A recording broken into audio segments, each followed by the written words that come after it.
sword here to knight you, but congratulations on 1,000 hours of work.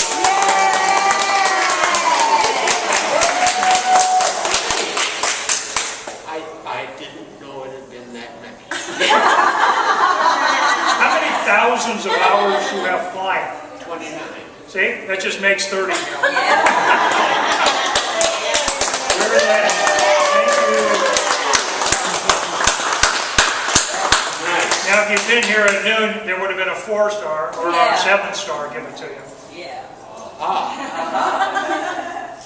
I'm a little easier. This is fine. I always wanted to be a Commodore. All right, congratulations. Thank you. That I only do it one time a week. I'll never get museum burnout. And I enjoy the tours. I really do. Especially when people are interested. And I try to make them interested. Because if they're not, I'll make up something to make them. Like now? Just give us just a short story. A short story. Tell us about some incident that you have flying that thing behind you. Props. Those are steel props. They didn't put the Dural on this model. Hollow steel props, and in order to de-ice the props, like all airplanes had to have in those days, they put heated blankets inside the props. Wow. They could just turn on the switch and it would heat the blankets, heat the props. And they didn't de-ice, they anti-iced. So it's great. However, with so much centrifugal force and so many hours, the bonding on the blankets would start to get and used alcohol like they had for years on everything. Never had any more prop problems. And then they had to fix the rear bearings on the 4360 engine, because being 4 banks of 7, the drive shaft, which was controlled, would start to wick slightly, and it would destroy the rear bearing, and then you lost your engine, and that would ruin your afternoon. But after these put a stronger bearing on, and we had that same engine on the guppies, and never had a problem. Okay, you've used a couple of terms, though, that most people don't know what it is. Anybody know what feathers mean? No. Well, that's when the prop goes like this, and it's straightened with the air, and then it won't turn. Because if you've got an engine problem, and that prop keeps windmilling, even though it's not being driven, it's a drag. A real big drag, especially with a prop that size, if it's an outboard. The most critical engine on the airplane, on any prop airplane, is number 1. And Which is? which is the outboard left-hand engine. Now, inboard engines are not bad, but the outboard engines are. And so is it 1, 2, 3, 4?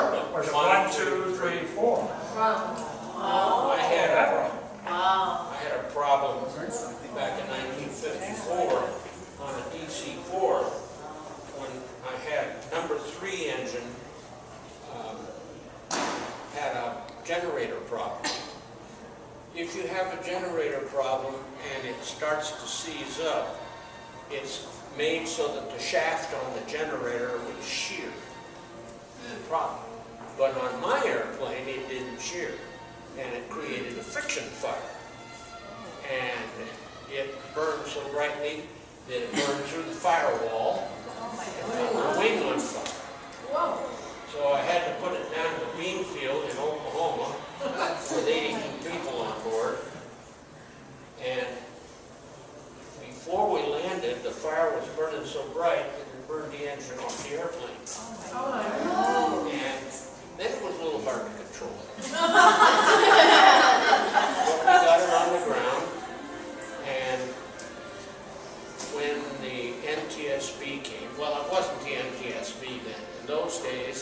Civil Aeronautics Board. They came to investigate. And one of those guys on the board just knew it was me that caused that I hadn't feathered that engine, and that's what caused it to tear off of the airplane. Well, I thought they were going to put me in jail. But the head of the committee, was a little guy, and I remember his name was Bankhead. And they got a Jeep the next day, and they drove out following the parts until they got to the engine. It was 9 miles from where we landed. So when they came back to the hotel that night, they all came in, and this one guy that was trying to get to me, he was kind of in the background, and Bankhead said, "Well, Captain, we found your engine." And I said, "And how was the prop?" And he says, "Feathered nicely." And that guy left, and I never saw him again.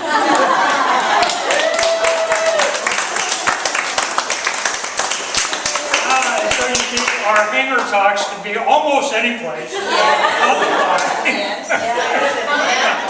And we learn something every time. We do. And incidentally, I was named by the Air Transport Association that year as Pilot of the Year.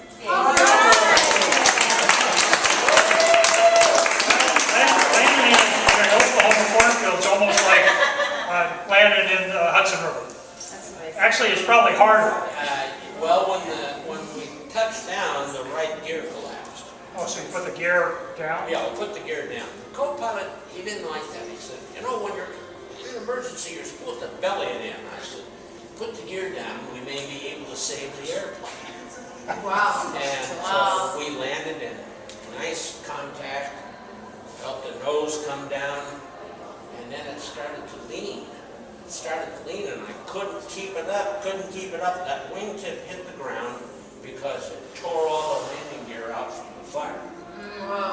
And the wingtip hit the ground and spun us around about 180 degrees, and then people could just step out of the airplane. Oh my God. The gear was gone.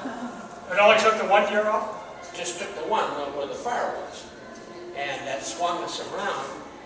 And the next day when we took a look, we were exactly 20 feet away from a culvert that was 12 feet deep.